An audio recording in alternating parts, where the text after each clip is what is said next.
Hi, class. We're going to continue talking about probability in chapter 6. And just a few reminders I want to bring over here the Canvas homepage. Remember that when you go into Canvas, we have all the modules, and we're down here in Unit 3. And you should have looked at the Unit 3 activity, Chapter 6, and then I did the video which does the explanations for section 6.1 and 6.2 in your current text. And now, remember the announcements. Always make sure that you look. I have an activity or announcement about that Chapter 6 video and the exam that'll be coming up soon, right, next week. So, and I'll add to this. So always check the announcements. All right, so let me take this out.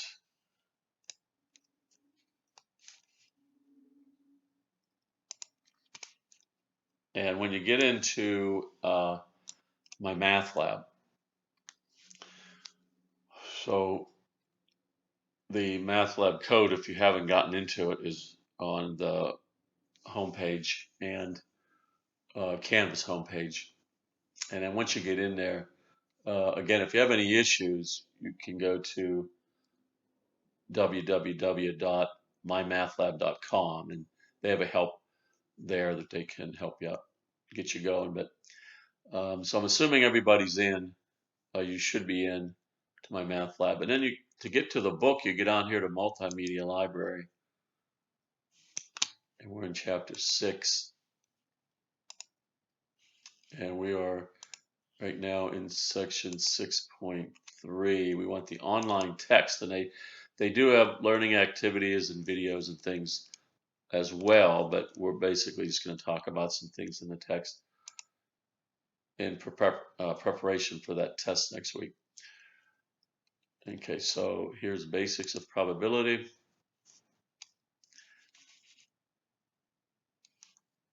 And it'll take you to the page in the textbook.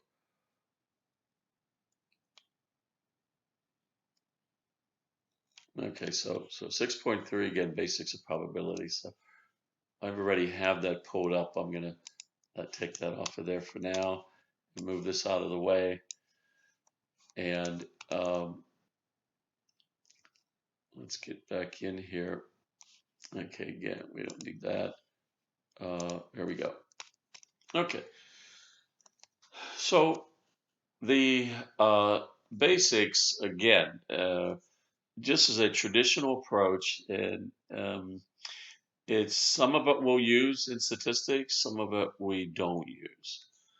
And I'm just going to look at those things and talk about some of the things you do need to understand as we go on into the next unit. So I'm going to put this down for now and just talk about, and we'll go back into text in a little bit here, but probability's been around in some senses for a long time, and the ancient Egyptians used to cut the heel bones off of corpses, and they would mark them and mark them up like we have dice, and they would put numbers on them and roll them and play games and so on. And so in some senses, probability in terms of gaming has been around for a long time, but in reality, probability hasn't been around that long. We had some people write about it formally in the 1500s, and a lot of stuff they wrote was very questionable. And I just want to give you an example. We're going to start out with something to think about here. And let's say that somebody was tossing a coin, and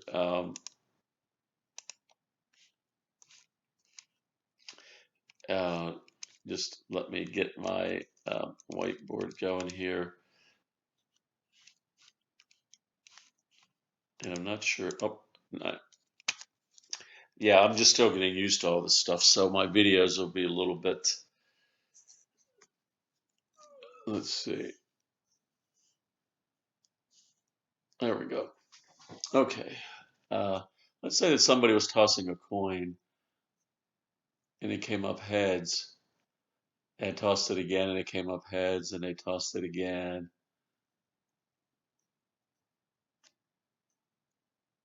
And it kept coming up heads. 1, 2, 3, 4, 5, 6, 7, 8.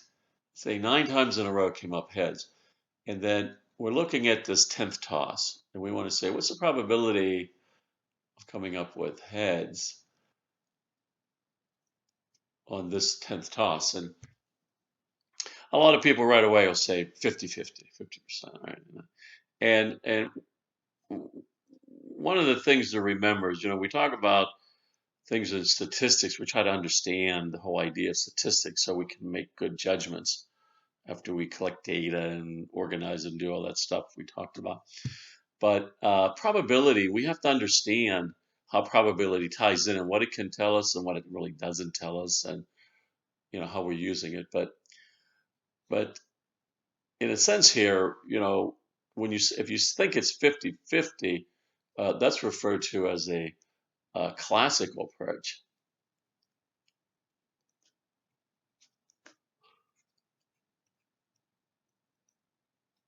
Classical approach to probability. And what you're saying is that previous outcomes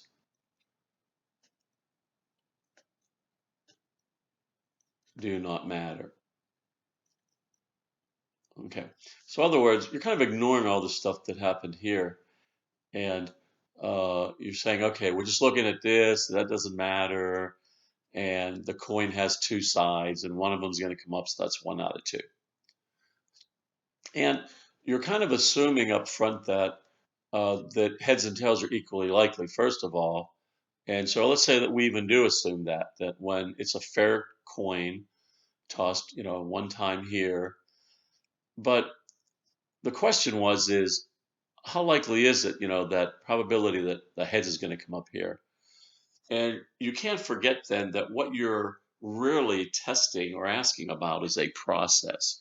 You're not asking about the characteristics of the coin, even though they will figure into the results of what will happen here, but in a different way than what you maybe initially think. So if we say that 50-50 or 1/2, then you can maybe consider yourself a classical probabilist, and you're ignoring this that's going on here, okay?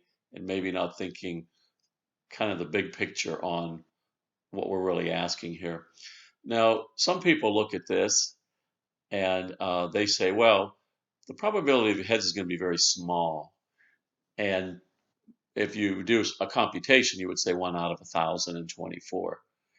Because if you look at this and say, wow, heads keeps coming up, and then tails has got to come up sooner or later. It's kind of like the gambling thing, where if you had to bet on what was going to come up, a lot of people would say, well, definitely bet on tails because uh, look at all these heads, and we know that tails is going to come up, so it's probably going to come up really soon. And so people would say tails, and that is a uh, relative frequency approach. Relative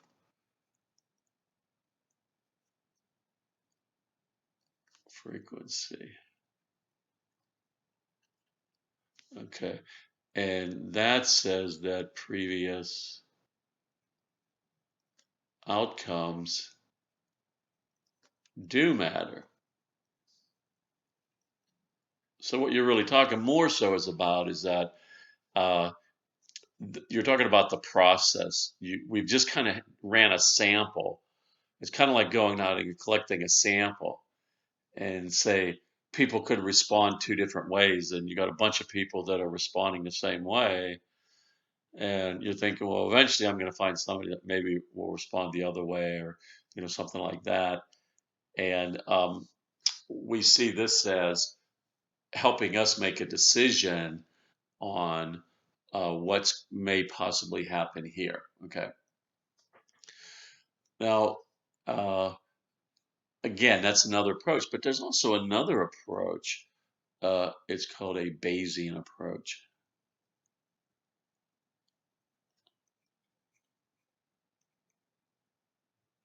And I think your book mentions Bayes. He's a famous probabilist, and a lot of people like his stuff. Some people don't. And he is kind of, again, he takes and he mixes, kind of like the other two. Bayesian says yes, you have to think about what was happening before, but you just can't do the theory part of it like you would think, because there is a reason why those heads are coming up. So Bayes is kind of a mix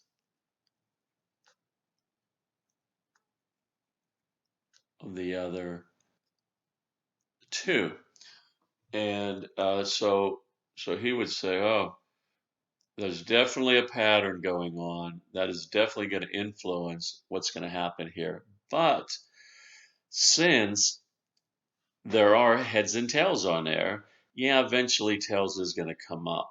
Even though it looks like in the process, maybe this coin is being flipped in a way that it's much, much more likely to come up heads. And it will take a lot of heads to string out before that tails does occur. So he takes these two and wraps them together.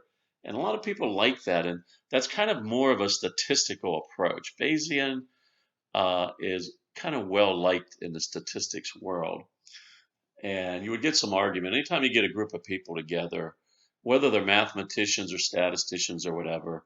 You seem to always get these three different approaches. So we're going to kind of remember that and move forward. So let's take a look at, again, I'm going to clear this, clear cams, okay, and start again. Now, uh, we're going to talk just briefly about a guy named von Mises, German mathematician. He kind of looked at this problem, or looked at some of the research on this problem, and so there was a coin, a person that flipped a coin 10,000 times, okay, in an experiment, and wrote down 10,000 tosses, and wrote down all the tosses, like what happened. And they wanted to take more of a mathematical approach, and that's what kind of interested von Mises. So this person flipped his coin, wrote them all down, and then he wanted to see if there was a pattern, if there was anything at all in there in those 10,000 tosses that could indicate possibly what was going to come up next in a coin toss. And after von Mises looked at this and looked at this, and again, he wasn't a probabilist, he was more of a mathematician, but it was a good idea, I think, a way to look at it. And he said when he was done, or at least when these person that tossed these coins, that the result was that there was 5,000 heads, okay, and 5,000 tails, okay. So what he ended up saying basically is come up with this law of large numbers.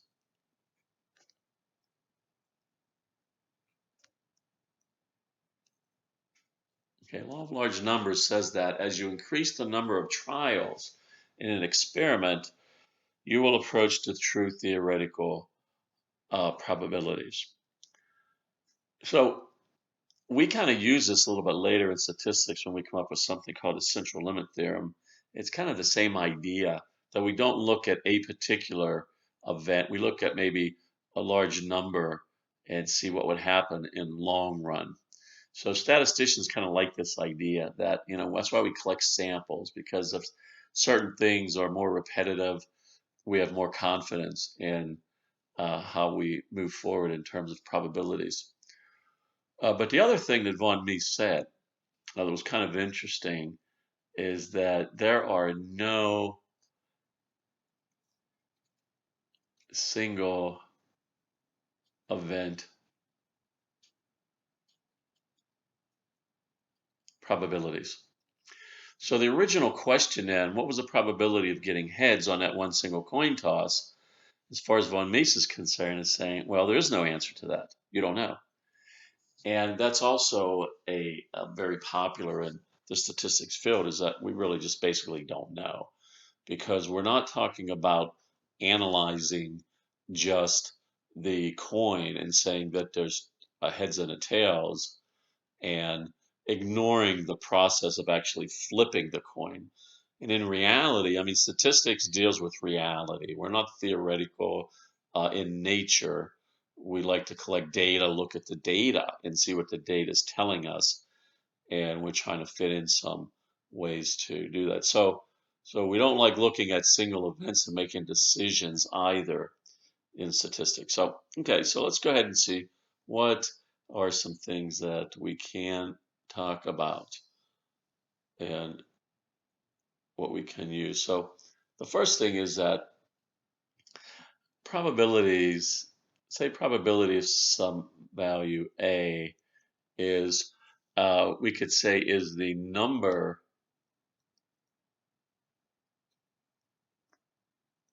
of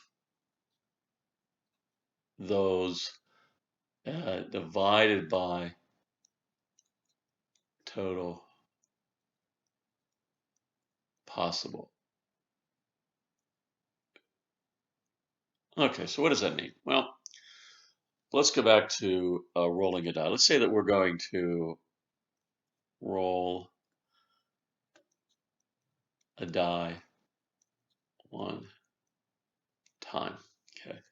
Now I'm going to write out, and I'm going to assume up front these numbers are all equally likely to occur. So we're going to have a six-sided die.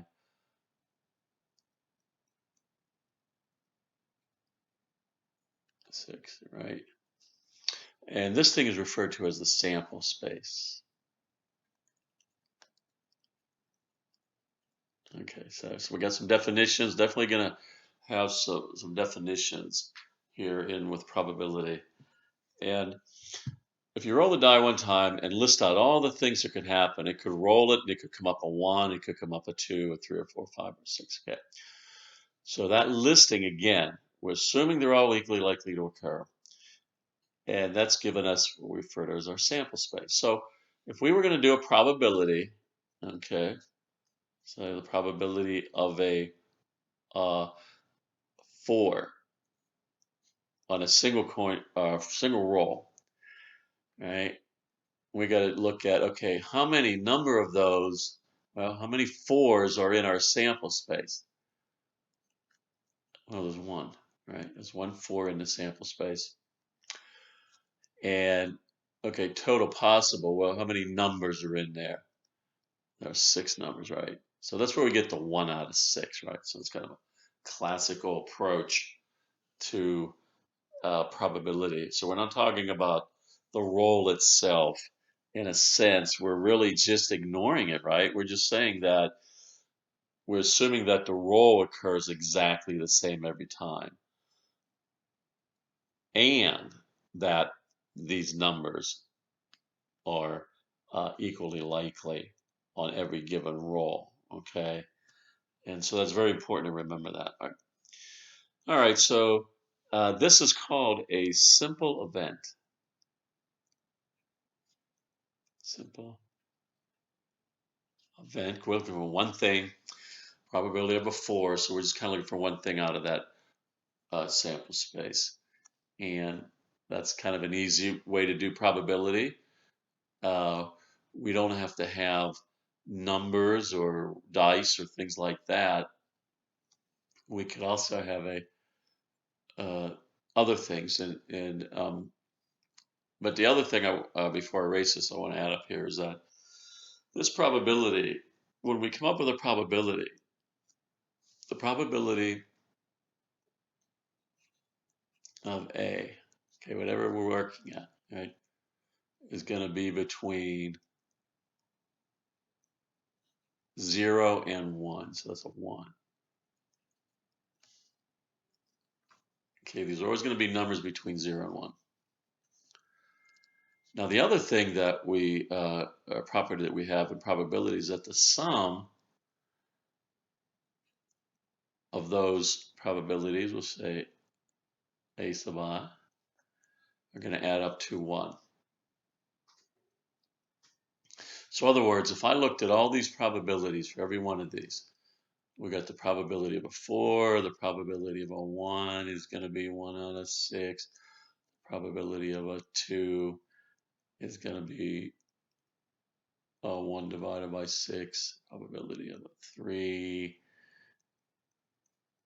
1 divided by 6, and probability of a 4.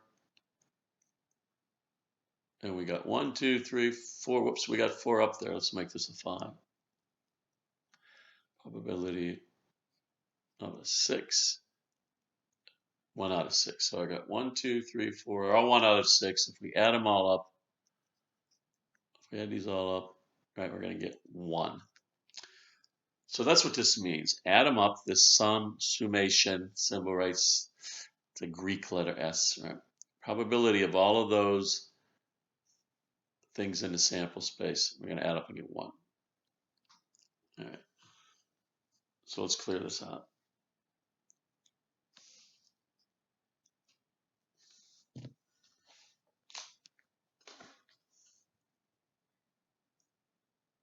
All right, so let's just do one more. Let's say that we're going to select a coin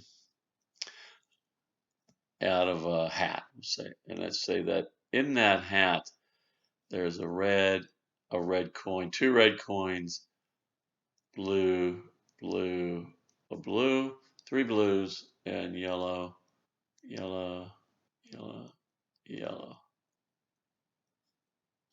So we got 1, 2, 3, 4, 5, 6, 7, 8. We got 9 coins in that hat. So what would be the probability of getting and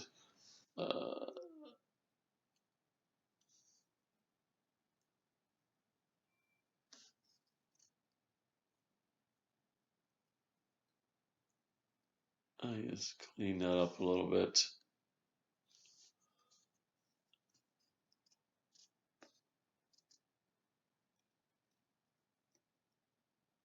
If I can, okay. Okay, probability of a red is going to be what? So we got 2 red out of the 9 that are there. So it's 2 out of 9, right? Assuming we just kind of randomly, and they all again are equally like to be picked. So probability of a blue, we got what, 3 out of the 9. And yellow, so probability of a yellow coin then would be 4 out of 9. If we add them up, right, these all numbers are numbers between 0 and 1. 5, 6, 7, 8, 9. So that's 9 out of 9, right, or 1. All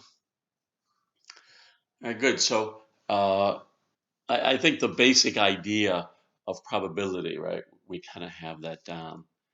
And so we're going to go ahead and move on to that, if I can get this. And there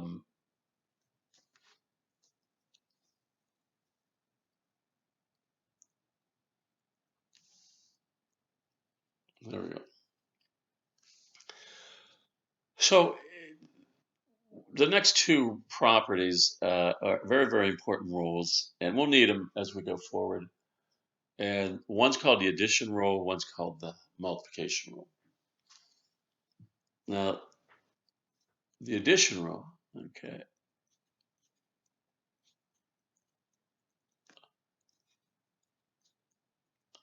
is when we're trying to come up with a compound event. All right, so what does that mean? Let's take a look. Say we're going to roll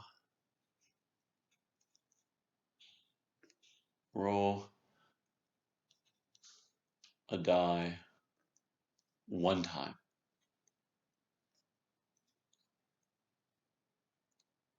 Okay. And again, I'm going to write up here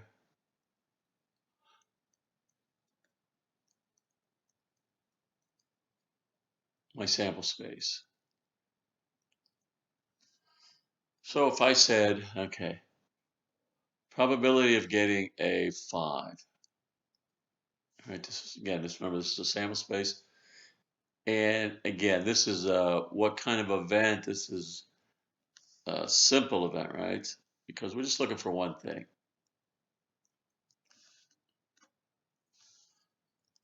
And hopefully I'll be able to, whoops, no, there we go. Get better with this pen, all right.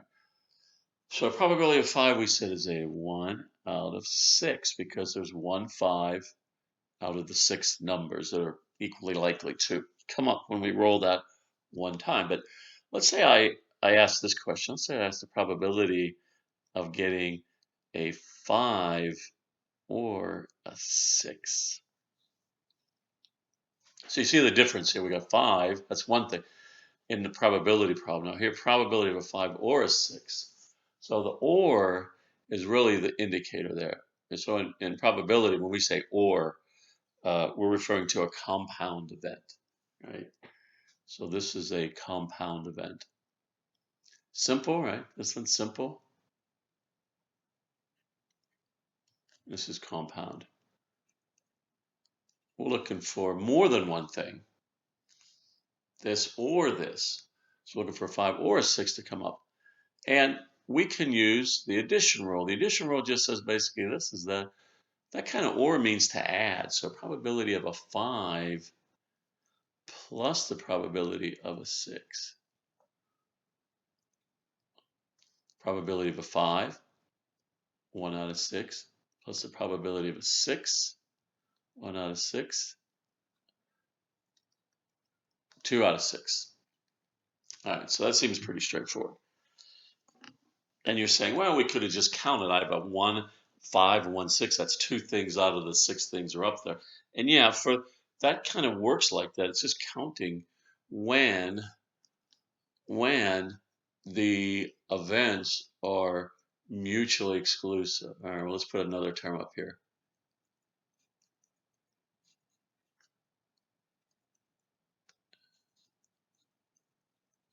Okay, mutually exclusive means things that cannot occur at the same time.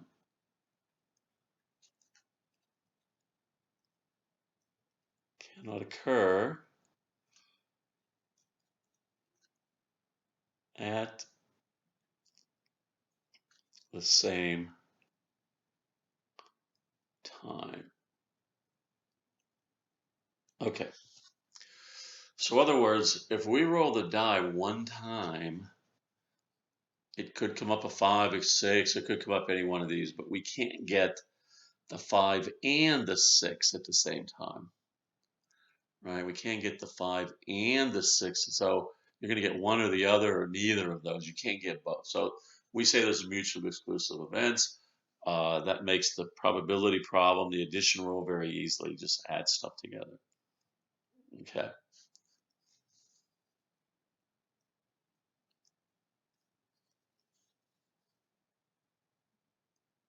And let me clear that out. And I'm going to open up something else on my other screen here.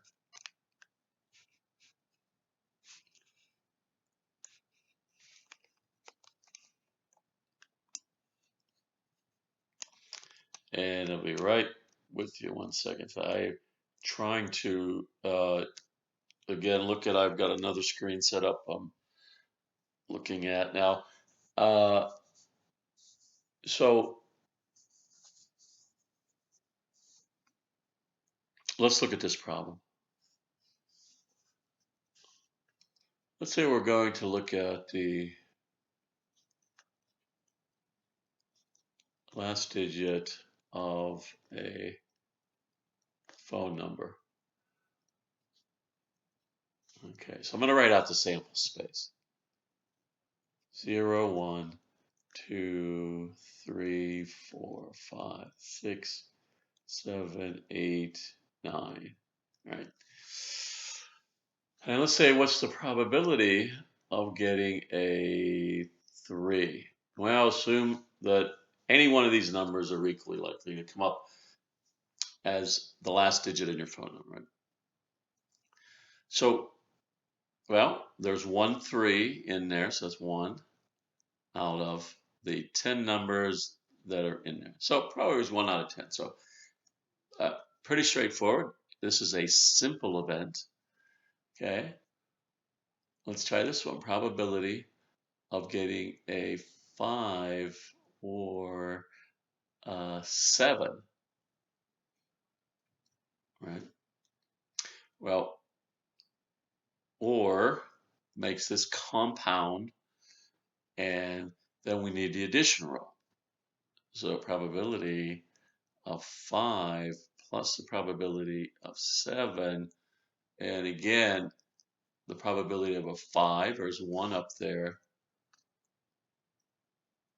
out of the 10 numbers, plus the 7 is 1 out of the 10 numbers. These all actually have the same probability of occurring, right? And then all their 1/10 probabilities, if you add them up, we get 10 out of 10. Sum of those probabilities equal to 1.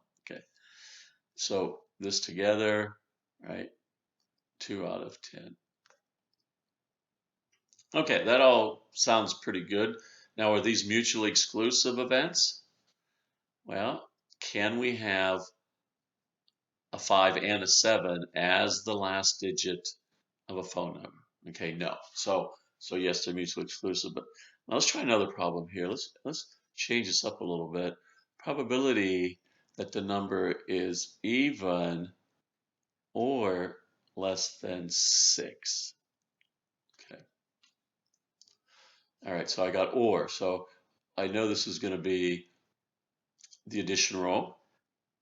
And we really should ask ourselves, so are these mutually exclusive or non-mutually exclusive events? Other words, can we have a number that is both even and less than 6? So do we have numbers that satisfy both of these? Yes. Yes. So look,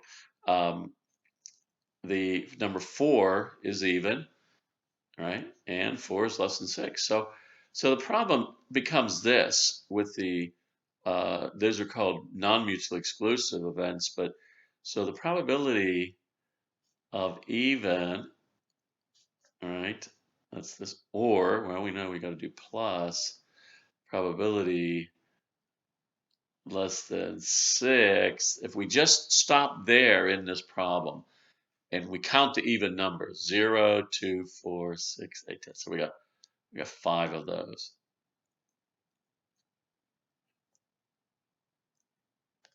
Plus, and how many numbers are less than 6? 1, 2, 3, 4, 5, 6. So you get 6 out of the 10. And if I add these up, I get 11 out of 10, which we know you can't have a number greater than 1, probability greater than 1. So something's wrong.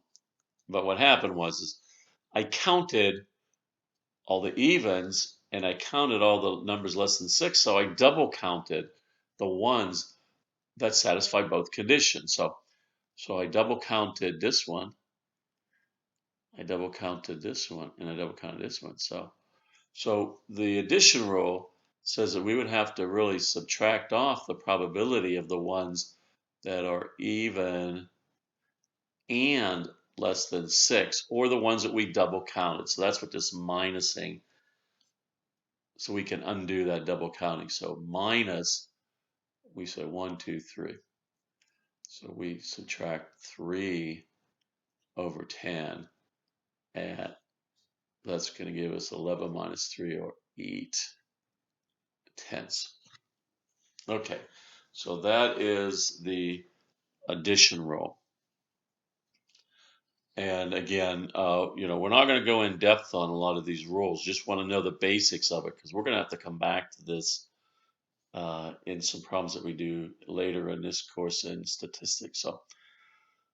So that's good if you can remember all of that. A lot of stuff, right? A lot of terms, simple, compound.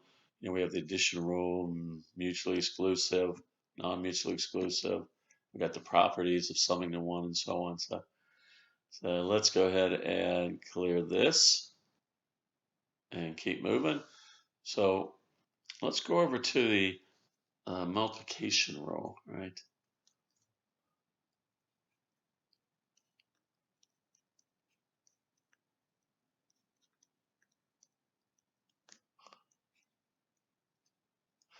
And it's kind of just like what it sounds. We multiply things. Anytime there is more than one trial, okay?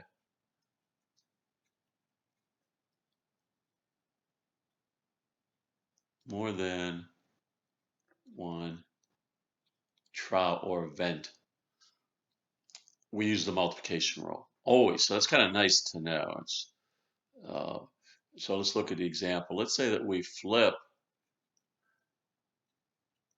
the coin 2 times. I'm going to write out the sample space. Heads on the first coin toss, heads on the second coin toss, right? We could flip it, heads on the first coin toss, flip it again, tails, second. Tails on the first, heads on the second, or tails on the first, tails on the second. So either these are all the 4 possible things that could occur. Now, let's say we wanted to find the probability of coming up with tails and then tails again. So you notice I'm not saying or, I'm saying and. So that means that we have 2 things going on. We're going to flip a coin and then we're going to flip it again, right? When we're using or, we were talking about one event, 2 different things from the sample space, right? This right here is just one thing out of my sample space, right? It's one thing out of the 4 things that could happen. So it follows kind of that basic property. The problem is writing out sample spaces can be incredibly time consuming or impossible. Once the numbers get big, we're just talking about flipping a coin, a couple things here, 2 times. But when we start to talk about sample sizes in the hundreds and thousands and millions, right, our sample spaces get into the billions and trillions. We can't write those out. So we need another method, right? So the multiplication rule can really help us. So we could actually do this another way. We could say the probability of tails times the probability of tails. So the and refers to multiplication of those individual probabilities, right? The individual trials. So we break probabilities down. No matter how many pieces or things there are, we try to always break it down to one thing at a time. Probability of tails on a single coin toss, which was our sample space for a single coin toss, is just heads and tails. So that's 1 out of 2, 1 out of 2. When we multiply these 2 things, we get 1 out of 4, which is what we came up with up here. So we're going to get the same answer, whether method we use, but we just know moving forward, the sample space approach is not going to work. Okay. So we're going to be using guess addition rule, multiplication rule. And so again, I'm just going to go to my other screen and kind of move this thing, make sure I'm covering everything we want to talk about. And we got, okay, let me clear this out. And look at another problem.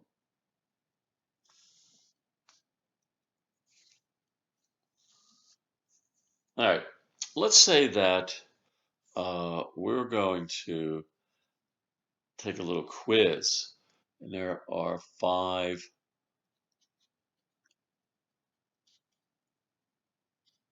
questions. Okay, 5 questions. So we have 3 true, false, 2 multiple choice, A, B, C, D, E are our choices. All right. What's the probability of getting them all correct by guessing? Okay. So again, here's our probability problem. Getting them all correct. So now, when we do problems in probability, we always need to start out and say, okay, how many things are going on? One, or is it more than one? Well, we have 5 questions, so we got more than one thing. In fact, we got 5 things going on, right? We got 5 things that we're going to talk about here. And I'm just going to put 1, 2, 3, 4, 5. Now, why I did that is I want to remind myself that if I've got 5 things going on, I'm going to multiply 5 things together because every single event will have a factor associated with it, as if we were just doing that one thing. So the order doesn't matter on these. Multiplication is commutative. We don't really care. But why are we, being able to do these like they're independent of each other? All right, so let's take a look at those terms. When you work with the multiplication rule, your trials are either going to be independent or dependent. And then in this course, we're only going to look at some independent problems, and then we'll talk about what dependent is, but that's, we'll get that in the next one. Now, the one at a time, right? One at a time. Okay, so let's say we're going to answer a true-false question. That's it. We're just going to answer one true-false question. What's my odds of getting it correct? All right, 1 out of 2, right? Because we assume they're both equally likely to occur, and the process is stable. Everybody would do that basically the same. So we can really kind of see this is different than like a coin toss thing. So we feel pretty confident in this. Now, let's say this is a true-false question. What's our odds of getting that one correct by guessing? All right, 1 out of 2. Here's another true-false we'll say. So every time you answer true-false, if there was 1 or 2 or 100, right? Each one individually, as long as they're independent, meaning that my sample space doesn't change. I still have the same number of possibilities on every true-false question. I have the same options, true or false. So we say that those things don't influence. If I guess true on the first one, I don't lose that response for the second one. It's not like matching. If you had matching, where you were matching a term to a definition and you got one and then you crossed it out, and so you'd have less to choose from after that, and then you got another term and you picked a different definition and crossed it out, and you went through and matched everything up. So if you lose responses as you go through your trials, those are dependent situations. So these are independent. And all right, so now we come up to the multiple choice question. What's the odds I'm going to get that right? Well, 1 out of 5, because I got 1, 2, 3, 4, 5 choices. I got to pick one of those. I'm going to guess. I'll get that one right. I'll have a 1 out of 5 chance just on that one. Then I get to this last one. It's multiple choice. 1 out of 5. So the multiplication rule says, okay, we did all these individually. Now we're going to put them all together, right? Multiply. So 2, 4, 8, 25. So that's 1 out of 200, right? So if I did my math correctly. So yes, this means this 200 right here is an indication of how big our sample space is. There's actually 200 different ways you could answer those 5 questions, and there's only one way to answer them all correctly. So that's where we get to 1 out of the 200 of those independent trials. And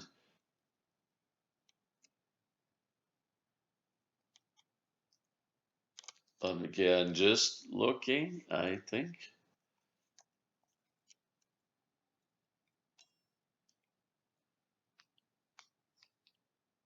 that's it. And okay, we are going to stop there and on the examples, and let me just go ahead and go back over to, if I can find this.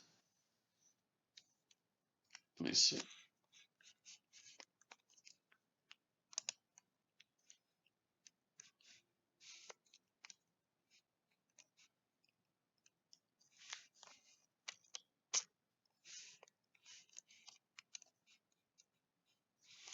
Is it back there? Let me close this thing down.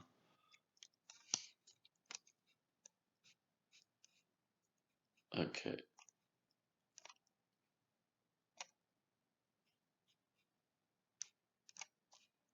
I was looking for the book. Oh, there it is. There it is. All right. So let's go ahead and just kind of run through this because we talked about the events, its collection of results of outcomes. The simple event, right? We talked about simple event, and we talked about sample space. So that was on 224. Let me go to 225. And again, here on 225, right? Remember, this is showing that probabilities range between 0 and 1. 0 being impossible or not going to happen, and 1 being it's certain to happen. So our probabilities range in there. And this was the formula I talked about. The probability of an event in general for theoretical, for equally likely outcomes. Number of ways A can occur, total number of outcomes, and we'll kind of work through this. And again, counting, we talked about the counting, number of ways different things can occur with the heads and tails. Let's go ahead and keep moving forward through this. We talked about the relative frequency approach again. We had our theoretical approach, relative frequency. Now subjective approach or the Bayesian. It says based on experience or intuition. So it's kind of the same idea, but it is formula based. All right, so.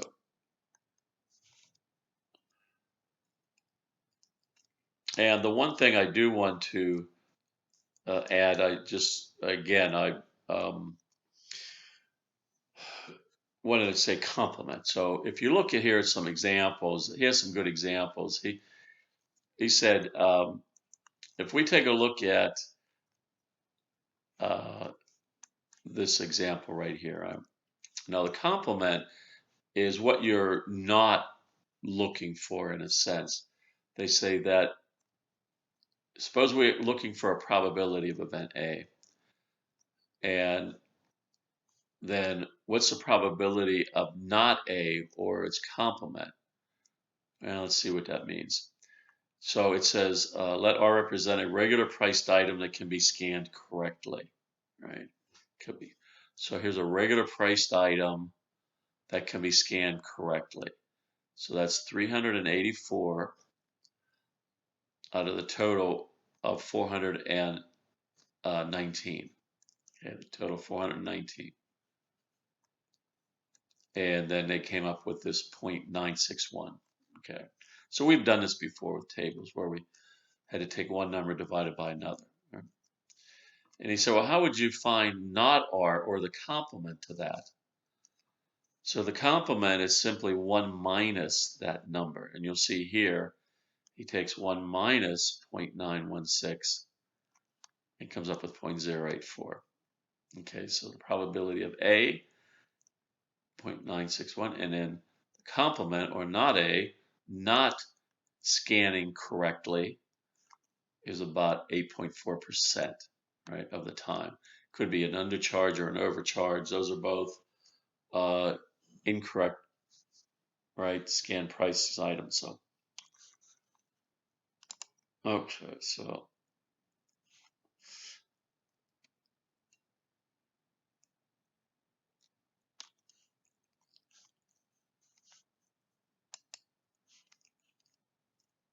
and let me just continue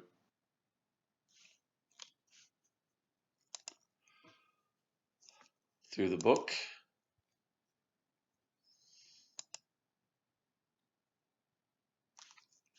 Okay, so here was the independent and dependent events he talks about. We went over that. We went through an example of probability of A and B is you multiply these, so that's what that's talking about.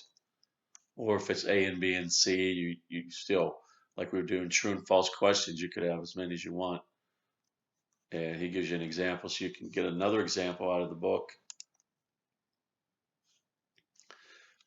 Dependent events, we talked about what those are. We're not doing any. There won't be any on the test.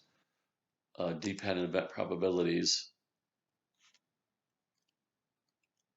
And then we had the or. So if you get down here, you'll see probability of A or B is probability of A plus the probability of B, and or C, or so on. And when they say non-overlapping, we're saying that they're mutually exclusive. When they're non-overlapping, this Venn diagram is showing overlap. So he says, if you have the overlap or that they're non-mutually exclusive, then you'll see here we had to subtract off probability of A and B occurring and then add those. And so again, this is referring to that example with the last digit of the phone numbers. And you could look at some of these examples in a book. So that's it for 6.3 and 6.4. And again, we'll get into the normal probability distributions in the next video. Okay.